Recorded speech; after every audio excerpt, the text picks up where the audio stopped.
Bonsoir à tous et bienvenue au Journal des régions. La gestion des conflits entre éleveurs et agriculteurs réunit plusieurs acteurs à Parakou. Ils s'informent sur les stratégies pour limiter les conflits intercommunautaires. Sylvain Savy et Olviga Menson nous en disent plus. De mise en œuvre et les bénéficiaires à la base. Pendant 3 jours, ils ont reçu les armes nécessaires pour réussir les différents programmes en lien avec la cohésion sociale au niveau des communes. Nous sommes vraiment très contents d'être ici à Parakou, à côté de l'haut-commissaire, pour soutenir le programme de sédentarisation du gouvernement du Bénin à travers notre programme PAIX, qui signifie Programme d'appui aux initiatives dans le secteur de l'élevage. Ce processus de mise en œuvre de paix et COSO est multi-acteurs et nécessite d'être inclusif pour permettre d'anticiper les éventuels conflits qui interviennent dans la mise en œuvre de ce programme. C'est pour cela que nous appuyons l'introduction de l'approche GPSC, qui signifie Gestion de programmes sensibles aux conflits, qui est mise en œuvre par Helvetas. Ainsi, les maires peuvent désormais mettre en œuvre leur plan de développement communal et faciliter l'interrelation entre les différentes communautés de manière plus efficace. Nous avons encore une autre vue large de comment est-ce que nous allons nous prendre pour que nous puissions minimiser tout ce qui est sensible au conflit pour la réussite de ces différents programmes qui sont mis pour que nous puissions avoir la cohésion sociale au niveau de nos communes. Tout ce que nous avons appris ici, nous allons le répliquer au niveau de nos communes pour que les programmes, surtout en ce qui concerne la sédentarisation, la cohésion sociale, puissent avoir du succès au niveau de nos différents territoires. Et je me réjouis vraiment de voir l'engagement de tous les acteurs. J'ai foi que tous les acteurs que j'ai vus ici ont cette volonté non seulement d'apprendre, d'accord, mais également de partir et de mettre en œuvre, de mettre en pratique ce qu'ils ont eu à recevoir comme connaissance pendant ces 3 jours. Si la paix est un comportement, la cohésion sociale l'est tout aussi, d'où l'intérêt de cette formation sur la gestion des programmes sensibles aux conflits. Et on s'intéresse à présent à l'Assemblée générale statutaire des anciens du lycée Béanzin. C'était samedi. La rencontre a permis de faire le bilan des activités au bout de 5 ans d'existence de l'association et de passer en revue les perspectives. Firmin Bassao et Michel Lebé. Longtemps considérée comme un patrimoine national en matière d'éducation, l'école Victor Ballot, aujourd'hui lycée Béanzin, tombe dans la désuétude.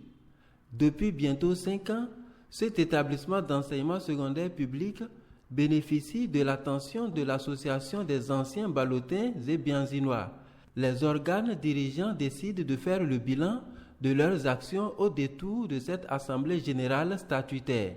Au plan infrastructurel, reconstruction de l'espace de restauration des usagers du lycée, construction d'un forage avec château d'eau au profit des usagers du lycée, réhabilitation d'une batterie d'une demi-douzaine de WC avec la mise en place des appareils neufs, réhabilitation du bloc administratif du lycée, le Saint des Saints. Nous ne pouvons oublier le phare directeur qui a été pour nous la réhabilitation de cette salle de conférence qui est devenue une référence pour son usage multiple dans le milieu éducatif de la ville de Porto Novo. Au plan moral et éducationnel de promotion de l'excellence, je peux vous dire, nous avons pu organiser 2 journées de promotion de l'excellence au sein du lycée Béanzin. L'association est aujourd'hui confrontée à quelques difficultés qui ont pour nom le bas niveau des finances, le retard accusé dans l'obtention du statut d'association d'utilité publique et bien d'autres défis évoqués ici par ses responsables. Il y a 5 ans, quand nous étions ici, on était plus de 200. Donc des gens venus de l'extérieur, expressément pour ça. Au fur et à mesure que nous avançons, on ne les voit plus. Qu'est-ce qui s'est passé? Les organes dirigeants, le conseil d'administration surtout, ils font ce qu'ils peuvent. Mais il faut que les membres soient convaincus de ce que nous sommes en train de faire. C'est pour ça, si vous avez écouté, le comité de suivi qui doit veiller au suivi des activités là, a initié un sondage. C'est-à-dire qu'il faut interroger les camarades pour savoir quel est le problème. En guise de recommandation, le comité de suivi souhaite la mise en place d'un mécanisme approprié de tous les membres pour une bonne assemblée générale en 2025. Et on reste à Porto Novo pour parler de l'une des fiertés du peuple Nago de la commune d'Ifeanyi. Malgré sa proximité avec le Nigeria, le royaume d'Itasumba conserve bien la tradition et les valeurs culturelles propres au peuple Nago du Bénin. Mais au-delà, c'est un exemple de coopération transfrontalière entre le Bénin et le Nigeria. Firmin Bassao, Calvador, Arono. La tradition résiste autant à Itasumba. Elle est perpétuée de génération en génération par cette communauté Nago à la lisière du Nigeria au sud-est du Bénin et précisément dans la commune d'Ifeanyi. Ici, comme dans la majorité des grands royaumes, les tambours sacrés ont une place de choix. Des tambours sacrés qui résonnent suivant des codes et rituels précis, mais aussi des sites sacrés en plein cœur du village. Le royaume d'Itasumba, c'est aussi un bel exemple de coopération transfrontalière qu'il représente. Au Conseil des rois du Bénin, je suis parmi eux. Le roi de Adjoum, Adekilouma, le roi de la vallée, nous sommes ensemble. Et on quitte à la Kobé, on est la sort, Isakete, nous sommes tous. On est Oumé, avec on est Fanny aussi. Je suis nommé ambassadeur des rois du Bénin au Nigeria. Quand le roi du Bénin va rentrer au Nigeria, c'est moi qui vais le accompagner là-bas. Si les rois du Nigeria vont rentrer au Bénin, c'est moi qui vais les accompagner pour arriver au Bénin. Dans la commune d'Ifeanyi, la chefferie traditionnelle occupe une place de choix pour la cohésion sociale. Ils sont des relais pour nous. Parce qu'aujourd'hui, l'administration ne peut pas pouvoir seule. L'administration a besoin du secteur privé, de la société civile, des dignitaires religieux. Donc, pour que notre politique de développement puisse marcher, on a besoin de travailler avec eux. Au niveau de la vaccination, au niveau du règlement des conflits, au niveau de la mobilisation sociale, ces royautés interviennent pour pouvoir nous aider à mobiliser la population vers les enjeux de développement. S'il y a un conflit entre deux personnes ou bien un quartier, donc il intervient. Et même de l'autre côté du Nigeria aussi, s'il y a quelque chose là-bas, donc il intervient. Puisque d'abord, nous sommes à peine à 500 mètres du Nigeria. Vous-même, vous avez vu l'état du palais, que vraiment, ça n'honore pas notre village. Donc, je veux que le palais d'Ifeanyi, puisque Ifeanyi fait partie des grandes générations des rois. Et je veux que le palais soit un palais rénové, un palais digne de son nom. Grâce au gouvernement, le Bénin avance vers une restructuration de la chefferie traditionnelle avec la définition d'un nouveau cadre juridique. La nouvelle est bien saluée dans la commune d'Ifeanyi par les hauts dignitaires et garants de la tradition. Et dans le reste de l'actualité, le groupement intercommunal des collines fête cette année 20 ans d'existence. Pour marquer l'événement, les membres de l'association ont inauguré leur nouveau siège à Dassazoumé. Les précisions avec Pierrette Adin-Yossi et Kadnel Kako. Le groupement intercommunal des collines a un nouveau siège, construit en plein cœur de la ville de Dassazoumé, d'un coût estimatif de 96 millions de francs CFA sur financement des communes. Le joyau de type rez-de-chaussée à usage administratif est dimensionné pour accueillir 2 niveaux supérieurs.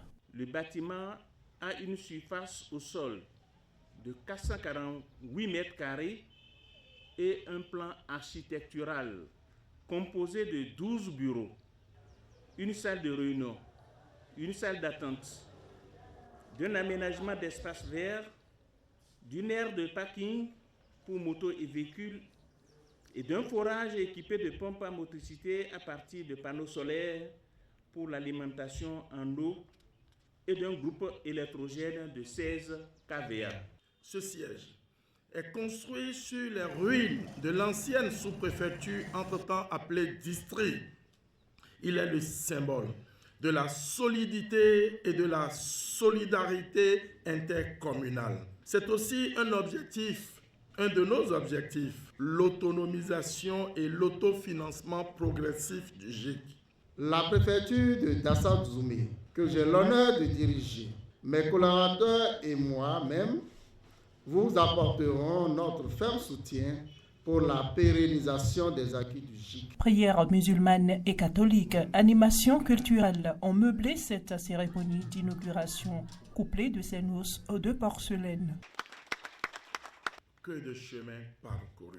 20 ans sont passés et nous continuons de porter haut l'étendard du GIC.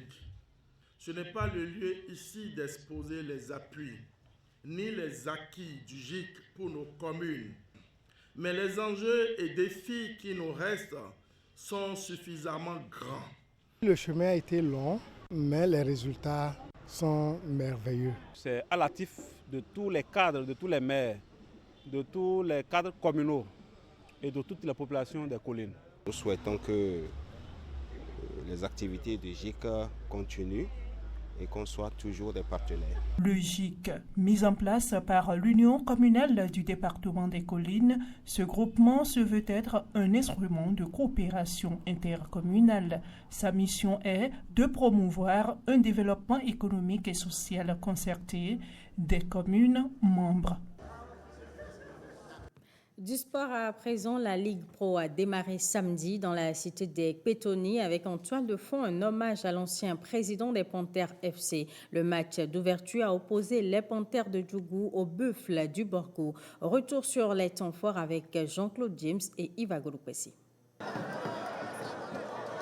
Leur sortie des vestiaires annonce le démarrage imminent de cette fête du football.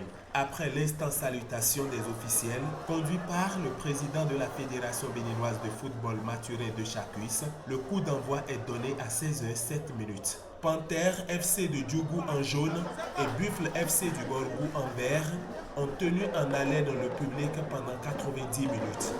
Malheureusement, aucune des deux formations n'a réussi à trouver le chemin des filets. 45 minutes, les buts n'ont pas tiré même une seule fois au but. Sur mon gardien, il était libre. Donc on a trouvé des occasions qu'on pouvait scorer. Les matchs entre Buffle et Panthères, souvent c'est les défaites à domicile. Pour cette fois-ci, on a dit non, il faut que ça cesse. Au moins le match nul, c'est déjà bon. Pour que prochainement, si on arrive à Parakou, on le fait ça. Les Panthères ont eu des occasions, ont créé des occasions. On l'a échappé belle, on n'a pas encaissé. Mais franchement, la deuxième, on était plus dans le match. Ok, ça s'est joué beaucoup plus dans le camp de l'adversaire. On a remarqué qu'il y a encore des réglages à faire. On va retourner travailler. Au terme de ce championnat, les 9 premières équipes de chaque poule seront qualifiées pour la Ligue 1 la saison prochaine. Les équipes classées 10e à la 17e place seront qualifiés pour la Ligue 2. Le choix de Djougou pour le lancement de la Ligue de football professionnel n'est pas fortuit. C'est la ville natale de l'ancien président de Panthères FC, rappelé à Dieu le 4 avril 2024. C'est pour rendre hommage à ce digne fils de la commune de Djougou. Le Seigneur, il nous a pris un digne fils, mais on prie Dieu, Bida qui l'a remplacé, fasse autant que lui, sinon mieux. Chaque équipe arrache un point, mais entre Panthères FC de Djougou et Buffle FC du Borgou, qui va se laisser dompter? Le match retour pour trouver la réponse. Et c'est la fin de ce 19h. Merci à tous de l'avoir suivi.